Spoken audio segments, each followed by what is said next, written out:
फक्त Marathi TV YouTube चॅनलला subscribe करा आणि आमचे लेटेस्ट व्हिडिओज सगळ्यात आधी बघण्यासाठी बेल आयकॉनवर क्लिक करायला विसरू नका.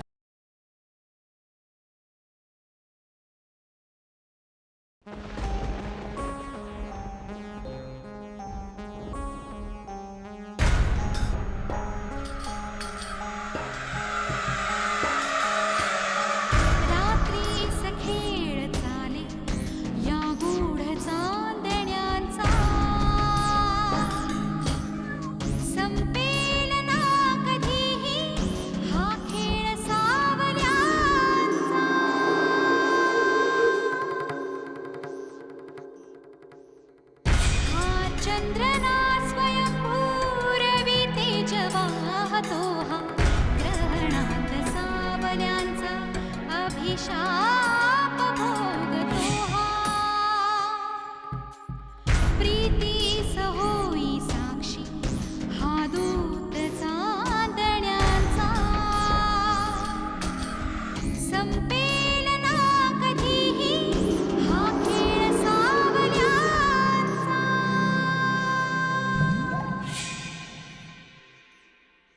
हेमांगीला काय केव्हाही मी घराच्या बाहेर काढू शकते, पण त्याचा परिणाम ह्यांच्याच तब्येतीवर होईल ना. त्यांना आधी पूर्णपणे बरं होऊन घरी येऊ दे, मग बघू काय करायचं ते. काय झालं रे बाबा? हॉस्पिटलमधनं फोन नव्हता ना? नाही मामा, आपल्या फॅक्टरीतनं फोन होता. आत्ता यावेळेला? अगं आपल्या ऑफिसला आग लागली मामा. हेमांगीचं काही कॉन्ट्रीब्युशन नाही आणि तिच्या उपकारांचा बाऊ करून तिला आमच्या घरात शिरकाव करायची संधी मी अजिबात देणार नाही.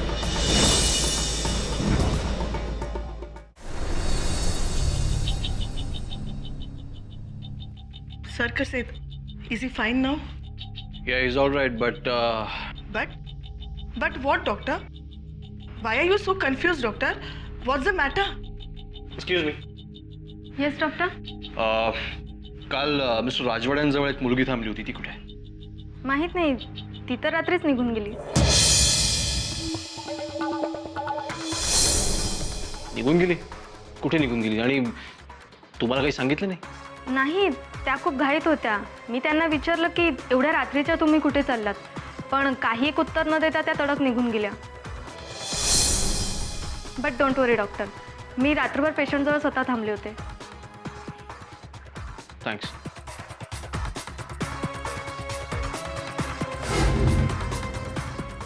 What's the matter, doctor? तुम्ही कोणासाठी एवढे पॅनिक होताय? अंकलना अटॅक आल्याचं मी हेमांगीला फोन करून कळवलं होतं,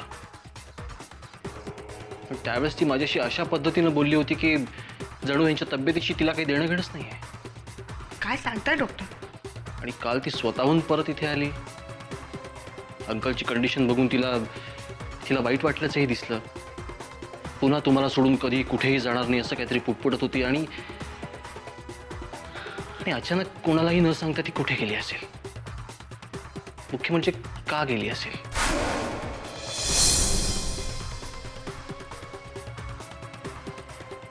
हेमांगीला नक्की काय हवंय काही कळत नाहीये.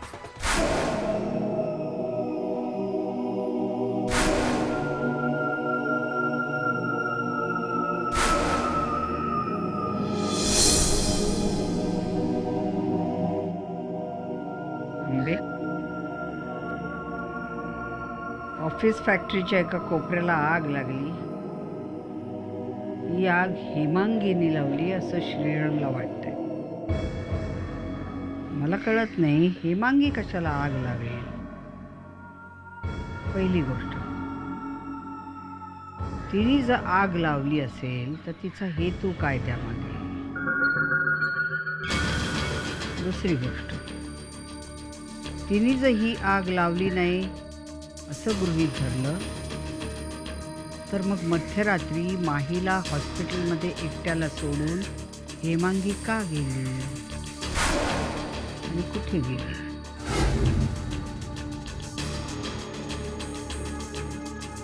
तिसरी गोष्ट, ही आग जर हेमांगीने नाही लावली तर मग कुणी लावली?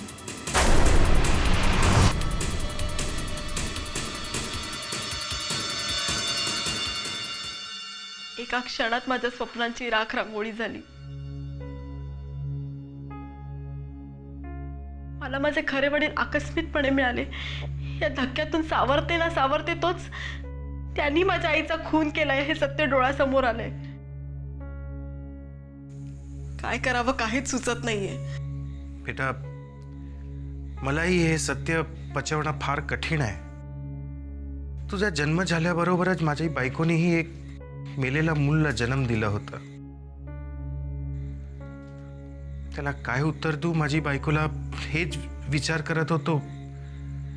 तेव्हाच ललिताबाईंनी मला तुला सोपवलं आणि मला वाटलं जसं माझ्या सुन्या संसारात सुख परत आलंय. आणि त्यामुळेच मी दुसरी चौकशीही नाही केली. फक्त एवढंच विचारलं की तुझे आई बाबा,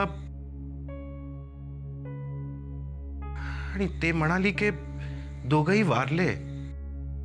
आणि मी विश्वास ठेवला त्यांच्यावर. इथे आल्यावर ललिताबाईंशी मुलाकात झाली तेव्हा मला त्यांचा खरा प्रकार लक्षात आला. महेशबाईंचं दुसरा लग्न व्हावं तिच्यासाठी त्यांनी तुला माझ्याकडे सोपवलं असं मला वाटलं. तेही खरं नाहीये. एवढंच कारण नव्हतं पप्पा. त्यांनी माझ्या आईला मारलंय आणि तिची आठवण असलेल्या तिच्या मुलीला तुम्हाला देऊन सोपवलं. खरंय बेटा, हे खोट्या मागे इतकं भयानक सत्य असेल त्याची मला कल्पना नव्हती. नाही, या खोट्या मागे भयानक सत्य हेच आहे की माझे आई बाबा दोघेही या जगात नाहीयेत. माझ्या जन्मानंतर माझी आई गेली आणि माझ्या वडिलांनी तिचा खून केलाय हे समजल्यानंतर तेही माझ्यासाठी मेलेत. आता मी फक्त तुमची मुलगी आहे पप्पा, फक्त तुमची. हा बेटा, तू माझीच दिकरी छे. पण मी तर फक्त हे बघत होता की तुला तुझ्या हक्काच्या घर आणि हक्काच्या वडील मिळावे. नको, त्या पिंजरात जीव घुसमटतो माझा. त्या माणसाचं तोंड पाहिलं तरी त्यांनी दिलेली कबुली आठवते आणि मग मी आणखी तिरस्कार करायला लागते त्याचा. आयुष्यभर असं मरत मरत नाही जगू शकणार मी. पप्पा, आपण इथून जाऊया पप्पा.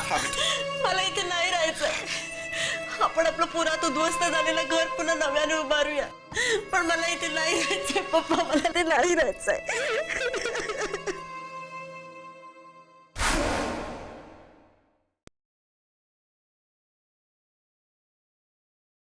श्री, अरे का असं तोंड पाडून उभा आहेस? हे बघ, आगीमध्ये आपल्या ऑफिसचं नुकसान झालंय याची कल्पना मला देखील आहे. पण हे नुकसान कधीही भरून निघण्यासारखं आहे रे. तू ना आता जरा दुःखातही सुख शोधायला शिक. ही आग जर का हेमांगीमुळे लागली असेल ना तर ती परत इथे पाऊल ठेवण्याची हिंमत करणार नाही. लक्षात येतंय का तुझ्या मी काय सांगतेय ते? हो. अरे मग जरा हास ना आता. हेमांगी,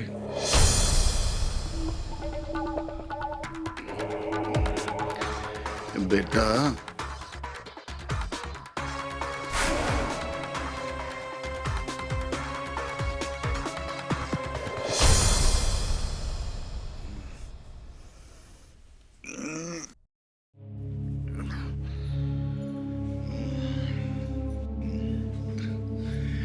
शैला, मी खूप वेळ झोपलो होतो का ग? ऐक, अंग अगदी असं चढावल्यासारखं झालंय आणि डोळेही ना अगदी फेंगुळल्यासारखे होते. तुम्हाला रात्री जी औषधं दिली होती ना त्याची गुंगी आली तुम्हाला. अरे श्री, तुम्ही कधी आलात ग दोघे? सकाळी चालू आम्ही. आणि हेमांगी कुठे गेली? हा, घरी गेली असेल, हो ना? बरं झालं घरी गेली का ती. अगं काल ती रात्रभर बसली होती माहिती ना माझ्याजवळ. एका सेकंदासाठी नाही झोपली ती. तिलाही आराम मिळायलाच पाहिजे. बरं झालं घरी गेली ते. आराम करू दे तिला.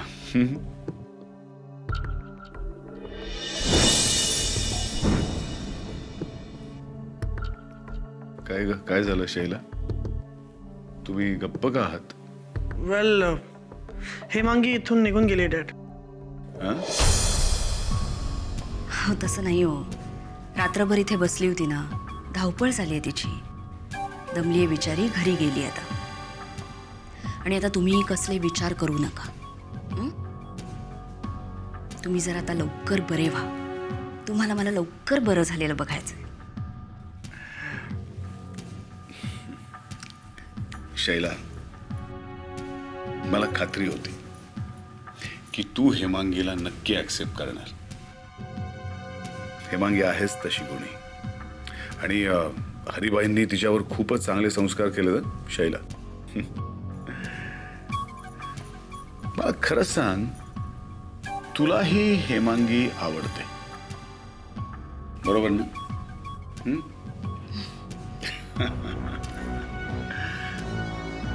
माहिती आहे मला.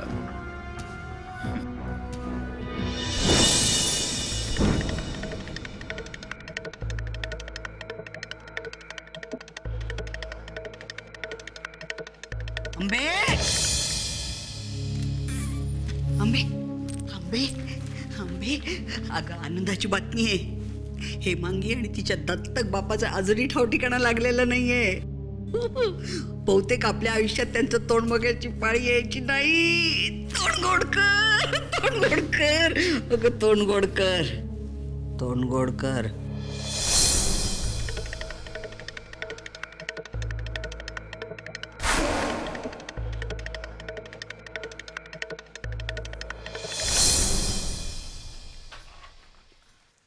બેટા તારું પેકિંગ કરી લે. હા, હું જરા ટિકિટનું જોઈને આવું. आज सकाळी 9च्या सुमारास ही आग लागली. ह्या फॅक्टरीचे मालक मिस्टर महेश राजवाडे यांची भेट होऊ शकली नाही. पण त्यांचे निकटचे नातेवाईक आणि फॅक्टरीच्या प्रोडक्शन विभागाचे मॅनेजर मिस्टर दुष्यंत गुप्ते त्यांच्या निवासस्थानी भेटले. मिस्टर गुप्ते, ह्या आगीत साधारणपणे किती नुकसान झालं? सुदैवाने मनुष्यहानी किंवा वित्तहानी फारशी झालेली नाही. पण ही आग आमच्या ॲडमिनिस्ट्रेटिव्ह डिपार्टमेंटमध्ये लागल्यामुळे आग भराभरा पसरली. आय सी, म्हणजे कागदपत्र जळून खाक झाली. हो, काही महत्त्वाची डॉक्युमेंट्स जळली त्याच्यात. अच्छा, इफ यू डोंट माइंड सांगू शकाल की कुठली नेमकी कागदपत्र होती? हा बिझनेस जेव्हा महेश राजवाडेंनी सुरू केला तेव्हा त्यांनी त्यांची पहिली पत्नी स्वर्गीय भारती राजवाडे यांच्या नावाने काही बिझनेस चालू केला होता. अशी अनेक महत्त्वाची डॉक्युमेंट्स त्याच्यामध्ये जळले. Excuse me. इन्स्पेक्टर साहेब, आग रात्रीच्या वेळेस लागली. त्यावेळेस ऑफिसमध्ये कोणी असण्याची शक्यता फारच कमी आहे. शिवाय सिक्युरिटी गार्ड्स असतातच. तिथे कोण आलेलं की नाही याची चौकशी तुम्ही त्यांच्याकडे करू शकता. मला मिस्टर महेश राजवाडेंना भेटायचं होतं, त्यांची थोडी चौकशी करायची. सॉरी सर, पण महेश राजवाड्यांना नुकताच हार्ट अटॅक येऊन गेलाय आणि आत्ताच थोडेफार रिकवर झाले ते. आणि या आगीबद्दल आम्ही त्यांना काही सांगितलेलं नाहीये. ठीक आहे, मग त्यांना बरं वाटलं की नंतर कळवा. मी चौकशीसाठी परत येईन.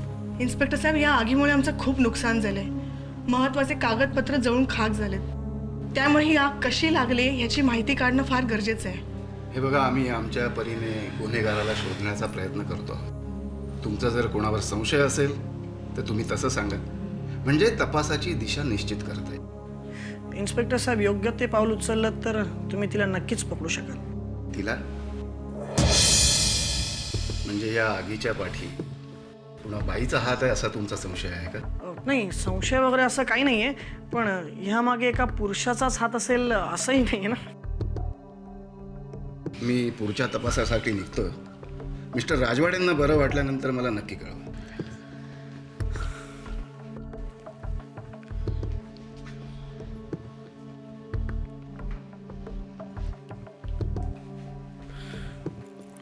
सिस्टर, डॅडची औषधं आणायची होती ना. मला प्रिस्क्रिप्शन दिलं तर मी लगेच घेऊन आलो असतो. मिस्टर राजवाडे त्यांची औषधं आणलीत. काय औषधं आणलीत? कोणी आणली असतील? मिस हेमांगी, खरंच तुम्ही पेशंटची खूप चांगली काळजी घेतली. नाही म्हणजे अजूनही घेत आहे. पेशंटच्या जवळचं प्रेमाचं असं कोणीतरी त्याच्या जवळ असलं ना की खूप बरं असतं. Really you have done a good job. Doctor, कर्तव्य आहे ते माझं. आता वडिलांची काळजी मुलांनी नाही घ्यायची तर कोणी घ्यायची?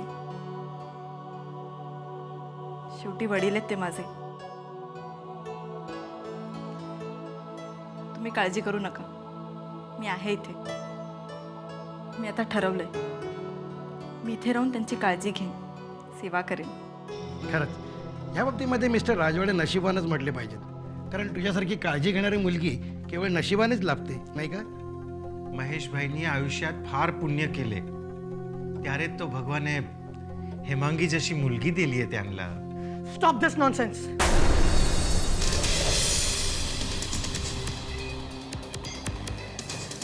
तुझी इथे याची हिंमतच कशी झाली?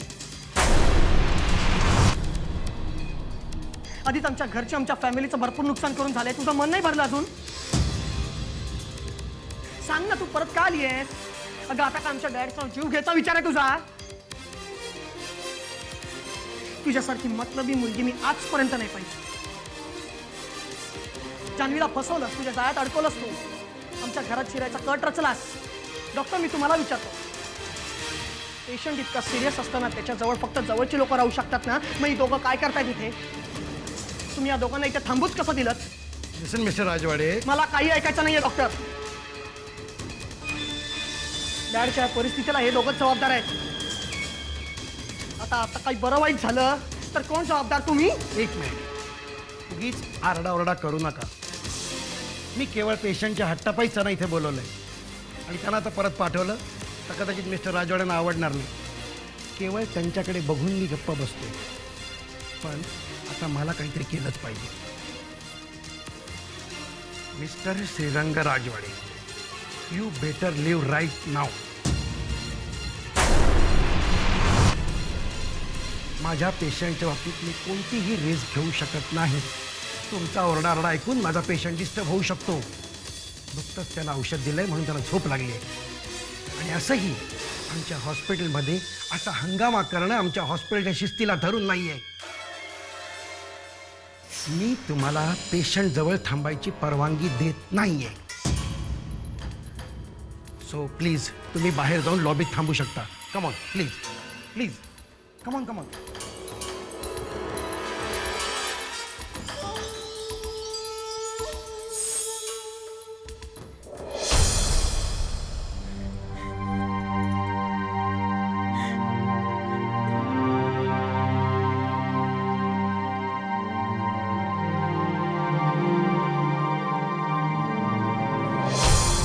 एवढी का चिडचिड करतेस तू?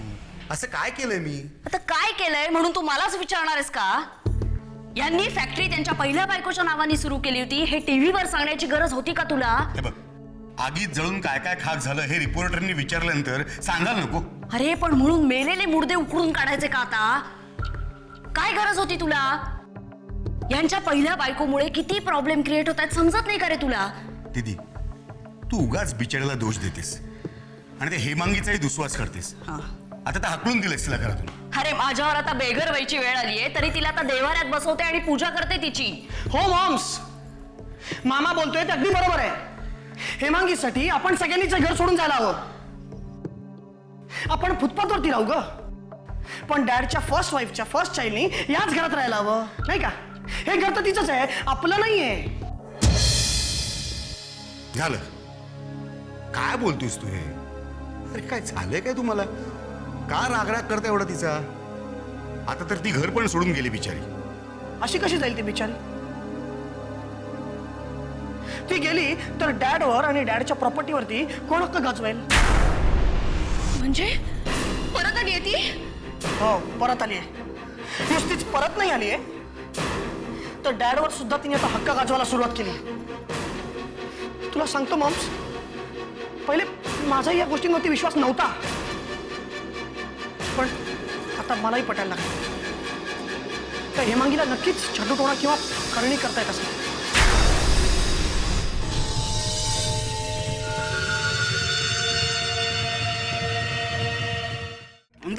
उठ उठ झोपण्याचं नाटक काय करतेस?